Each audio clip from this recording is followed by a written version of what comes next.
The fate of former White House aide Lewis Scooter Libby will soon be in the hands of the jury. Prosecutors argued it is clear Libby lied to the FBI and a grand jury when he claimed he didn't tell reporters about CIA operative Valerie Plame's identity. They say Libby's explanation that he learned about Plame, forgot it, then learned about it again during a conversation with NBC's Tim Russert isn't plausible. Russert says that talk never occurred. The prosecution says it is impossible to believe Libby would forget about Plame, since the administration was working to discredit her husband.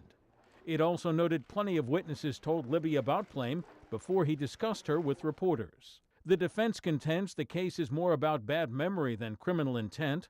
Associated Press writer Matapuzzo has covered the trial from the start.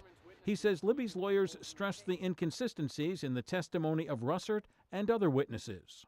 They say, this is an honest guy, a long-standing public servant who frankly, he was under a lot of stress. He had a lot of things going on at the time. The nation was going to war, and Valerie Plame just wasn't all that important. So when they brought him into the grand jury, he did his best to recall, and if he got some things wrong, it was simply memory problems. There were several high-profile witnesses, Russert and former New York Times reporter Judith Miller, who went to jail rather than reveal her source. But the expected testimony of both Libby and Vice President Dick Cheney never materialized.